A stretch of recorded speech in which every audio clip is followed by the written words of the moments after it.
Part 2 এ আমরা এই অঙ্কটা কি করব, সমাধান করব। দেখো এখানে আর বলতে একটা অবস্থান ভেক্টর, একটা অবস্থান ভেক্টরের সাথে আরেকটা ভেক্টর গুণন করে আমাদের ভেক্টর গুণন করে যে ফলটা হবে সেই ফলের সাথে আমাদের ভেক্টর অপারেটর গুণন করে আমাদের এখান থেকে কি করতে হবে, একটা এ ভেক্টর কি করা লাগবে, প্রমাণ করা লাগবে। তাতে এ ভেক্টর দেওয়া নাই, আমরা কি করি এই এ ভেক্টরটা আমরা একটু ধরে নিই। তাহলে লেখো সমাধান কর। দেখো খুবই সহজ, দেখো আমি আগে করি তারপর দেখো।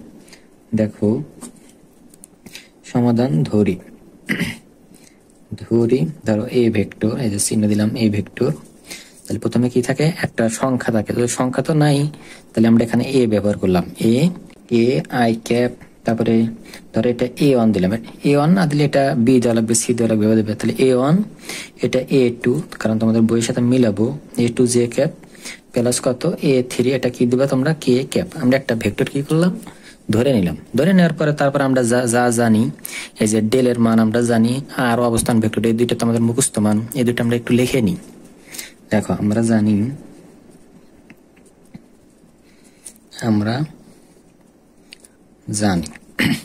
তাহলে যেখানে ভেক্টর অপারেটর আছে, এখন কিন্তু ভেক্টর চিহ্ন ব্যবহার করা নাই, তারপরে এটা সমান কিন্তু আমরা জানি আই ক্যাপ ডেল কত del X plus J cap del আর কত del Y plus K cap del আর কত হবে ডেল জেড হবে। এটা কিন্তু আমরা জানি মুখস্থ মান। আর আমাদের আর বলতে এখানে অবস্থান ভেক্টর, এটা একটু কষ্ট করে মনে রেখো। আই ক্যাপ সাথে হয় হলো এক্স, এখানে জে ক্যাপ সাথে হয় হলো ওয়াই, আর এখানে কে ক্যাপ সাথে কি হয় আমাদের জেড হয়। আচ্ছা, এই হলো আমাদের তথ্য দেওয়া ছিল, আর কিছুই নাই। এখন আমরা প্রমাণ করব। তাহলে প্রথমে এই প্রমাণটা করতে, যেহেতু ব্র্যাকেট আছে, তোমরা সবাই জানো প্রমাণে ব্র্যাকেটের কাজটা আগে বের করে নেওয়া লাগে। আচ্ছা, তাহলে ব্র্যাকেটের মধ্যে কি আছে, আর ভেক্টর গুণন এ ভেক্টর আছে, তাহলে এই মানটা আমরা একটু আগে বের করে নিই। তাহলে প্রথমে এই ভেক্টরটাই আমি লিখি, এই ভেক্টরটা লেখার নিয়ম আগে। তাহলে এ ভেক্টর আর সাথে কত আছে আর ভেক্টর, কি গুণন ডট গুণন। তাহলে এ বলতে এই যে এই ভেক্টরটা লেখো A1 I cap A2 J cap A3 K cap, এগুলো সংখ্যা বোঝায়। আচ্ছা, A1 A2 A3 এগুলো দিয়ে সংখ্যা বোঝাই। তারপরে ডট আছে, এখানে ডট চিহ্ন দাও। আর ভেক্টর, আর বলতে এই ভেক্টরটা আই এক্স, তারপরে J cap Y plus K cap, এখানে কি হবে জেড হবে, দেখা যাচ্ছে এটা কিন্তু জেড। আচ্ছা, তারপরে গুণন দাও, দেখো কি হয়।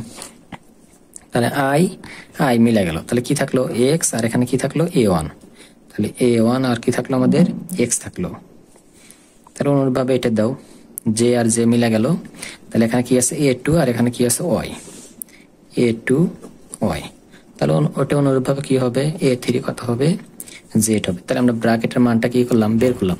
এখন এই মানের সাথে আবার কি আছে, এই মানে ভেক্টর অপারেটর দ্বারা কি আছে গুণন আছে, তাহলে গুণন দাও।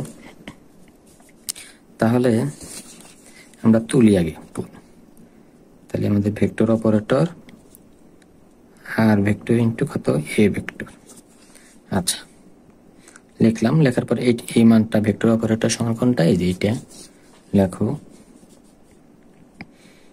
I cap del X K cap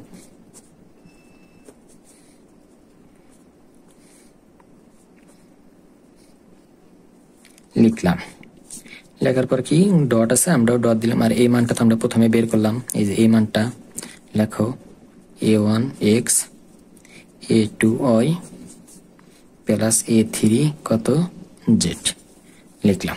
লেখার পর এখন গুণন দাও। গুণন না তো অন্তরীকরণ করা লাগবে। তাহলে এক্স এর সাপেক্ষে যদি এক্স কে অন্তরীকরণ করি তাহলে কত হয় 1, আর সাথে কি আছে A1, আর এখানে কি থাকলো আই থাকলো, এখানে তো আই নাই, তার মানে আই কাটার অপশন নাই, তার মানে আইটা আমাদের থেকেই যাবে। দুইটা আই হলে 1 হয়, কিন্তু এখানে তো আই নাই, তার মানে আই থাকলো। আর এটা হলো এক্স এর সাপেক্ষে অন্তরীকরণ বোঝায়, এক্স এর সাপেক্ষে এক্স এ করলে 1 হয়, 1 দিয়ে এটা হলো ধ্রুবক আছে, তাহলে 1 দিয়ে যদি এটাকে গুণন দিই তাহলে কত হয় A1 হয়। আচ্ছা, আমরা একবারে লিখে দিই, প্রথমে A1টা লিখলাম, তারপরে কি লিখলাম আইটা লিখলাম।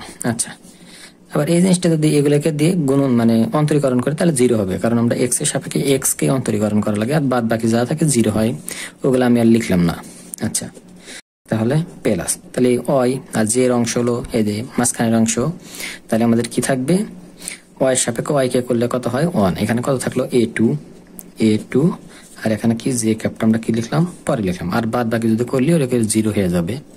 আচ্ছা এই অংশটা তো পরের অংশটুকু, তাহলে কে দেয়া কে ক্যাপ থাকবে, আর যেটার সাপেক্ষে এই অংশটা অন্তরীকরণ করলে পরে 1 হয়, আর সাথে কিন্তু ধ্রুবক হিসাবে a3 থাকলো, আর কে ক্যাপটা আমরা কোণে লিখলাম পরে লিখলাম। এই জিনিসটাই তো দেখো, তাহলে এই জিনিসটা কিন্তু আমরা ধরে নিয়েছিলাম, তোমাদের মনে আছে প্রথমে দেখো দেখা যাচ্ছে এই যে এই ভেক্টর সমান দেবা a1 i cap a2 j cap a3 k cap, তার মানে এইটুকু আমার মিল আছে, এইটুকু সমান কি লেখা যায় a ভেক্টর লেখা যায় উল্টা। তাহলে আমার এইটুকু সমান আমরা কি লিখবো এই যে a কি লিখবো a ভেক্টর লিখবো।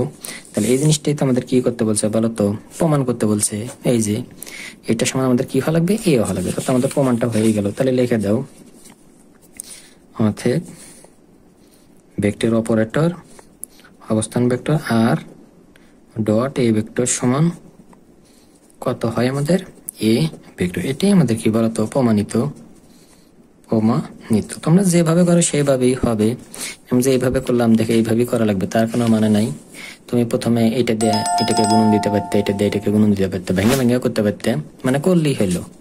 আশা করি জিনিসটা বুঝছো। এটাই আমাদের কি অ্যান্সার। দেখো তারপরে আমরা আরেকটা অঙ্ক সমাধান করবো।